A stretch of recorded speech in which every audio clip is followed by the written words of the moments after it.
സംസ്ഥാനത്തെ മുൻഗണനാ ration കാർഡുകാർക്കുള്ള mustering പുനരാരംഭിച്ചു. മഞ്ഞ, പിങ്ക് കാർഡ് ഉടമകളും അംഗങ്ങളുമാണ് റേഷൻ കടകളിലെത്തി മസ്റ്ററിംഗ് നടത്തേണ്ടത്. 24 വരെ തിരുവനന്തപുരം ജില്ലക്കാർക്കാണ് മസ്റ്ററിംഗ്.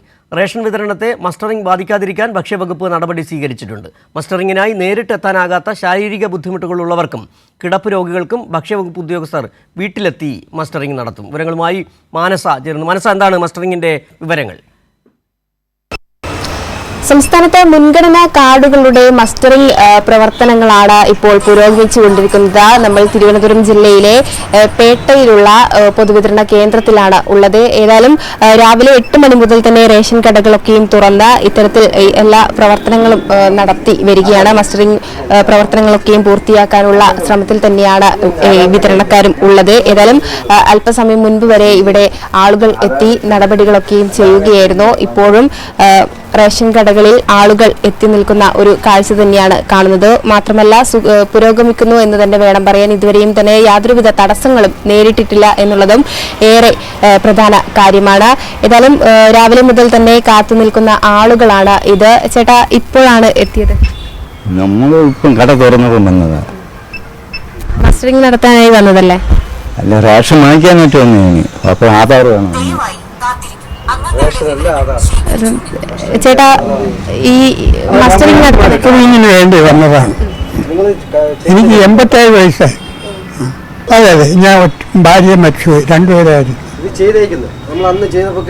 കിട്ടി. ഇനി വേണ്ട. ഇനി അതിന്റെ കഴിഞ്ഞു. ഇനി അടുത്ത ഇപ്പൊ ഉണ്ടാവില്ല. നിങ്ങൾക്ക് മാത്രമല്ലേ ഉള്ളൂ. അത് നമ്മൾ കഴിഞ്ഞ വർഷം ചെയ്തില്ലേ, അന്ന് ചെയ്തു കഴിഞ്ഞു. റേഷൻ ഇപ്പൊ കിട്ടും, കുഴപ്പമൊന്നുമില്ല. റേഷൻ വാങ്ങുന്നെങ്കിൽ വാങ്ങാം. എല്ലാരും വന്ന് ചെയ്താൽ വലിയ ഒരു പേജ് ഓൺ ചെയ്യുമ്പോൾ എല്ലാം ചെയ്യാൻ പറ്റും. ഒറ്റയ്ക്കായിട്ട് വന്നു കഴിഞ്ഞാൽ അത്രയും ബുദ്ധിമുട്ട് എനിക്കുണ്ടാവും. അത്രേ ഉള്ളൂ.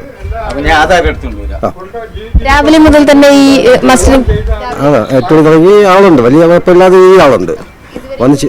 ഇതൊരു ഒരു തടസ്സം ഉണ്ടായിട്ടില്ല, ഒന്നിനും ഉണ്ടായിട്ടില്ല. റേഷൻ കൊടുക്കുന്നതിനോ ഈ കേസ് ചെയ്യുന്നതിനോ ഒരു തടസ്സം ഉണ്ടായിട്ടില്ല. ഇതുവരെ ഉണ്ടായില്ല. ആൾ വന്നുണ്ടെങ്കിൽ ചെയ്തുണ്ട്. ഉടനെ പോകണം, ഒരു താമസം വേണ്ട. 2-3 മിനിറ്റ് മതി ചെയ്ത് തീർക്കാനായിട്ട്. ഒരു കാറിൽ 5 പേര് ഒരുമിച്ച് വന്നാൽ മാക്സിമം 2 മിനിറ്റ് 3 മിനിറ്റ് അതിനകത്ത് തീരും. തിരുവനന്തപുരം ജില്ലയിൽ 24 വരെ തിരുവനന്തപുരം ജില്ല. ആദ്യഘട്ടത്തിൽ മഞ്ഞ, അതോടൊപ്പം തന്നെ മാത്രം ആദ്യഘട്ടത്തിൽ. അത് കഴിഞ്ഞിട്ട് അത് പറയാൻ പറഞ്ഞിട്ടുണ്ട്, എന്തെന്നറിയില്ല. ഏതായാലും സൂചിപ്പിച്ചതുപോലെ തന്നെ 3 ഘട്ടമായാണ് ഇത്തരത്തിൽ മസ്റ്ററിംഗ് പ്രവർത്തികൾ നടത്തുന്നത്. നിലവിൽ ഈ മാസം 24 വരെ തിരുവനന്തപുരം ജില്ലയിൽ മാത്രമാണ് പിങ്ക്, മഞ്ഞ കാർഡുകൾക്ക് ഇത്തരത്തിൽ മസ്റ്ററിംഗ് നടത്താനുള്ള സമയം നൽകിയിരിക്കുന്നത്. ശേഷം 2ാം ഘട്ടത്തിലാണ് കൊല്ലം മുതൽ തൃശൂർ വരെയുള്ള ജില്ലകളിൽ ഈ മുൻഗണനാ വിഭാഗത്തിൽപ്പെട്ട കാർഡുകൾക്ക് ചെയ്യാനുള്ള സമയം കൊടുത്തിരിക്കുന്നത്. 3ാമത്തെ ഘട്ടത്തിലാണ് ബാക്കിയുള്ള ജില്ലകളിൽ, അതായത് വടക്കൻ ജില്ലകളിലുള്ള സമയവുമായി നിലവിൽ തീരുമാനിച്ചിരിക്കുന്നത്. അതോടൊപ്പം തന്നെ മുൻഗണനേതര വിഭാഗത്തിൽപ്പെട്ട നീല, വെള്ള കാർഡുകൾക്ക് നിലവിൽ ഏത് ദിവസമാണ് എന്ന കാര്യത്തിൽ തീരുമാനം ആയിട്ടില്ല. തീരുമാനം അല്ലെങ്കിൽ തീയതി പിന്നീട് പ്രഖ്യാപിക്കാം എന്നാണ് അറിയിച്ചിരിക്കുന്നത്. നിലവിൽ സംസ്ഥാനത്ത്, അതായത് തിരുവനന്തപുരം ജില്ലയിലെ റേഷൻ കാർഡുകളിലെ മസ്റ്ററിംഗ് പ്രവർത്തനങ്ങളൊക്കെയും പുരോഗമിക്കുകയാണ്. ശരി, മാനസയാണ് മസ്റ്ററിംഗുമായി ബന്ധപ്പെട്ട വിവരങ്ങൾ തിരുവനന്തപുരത്ത് നൽകിയത്.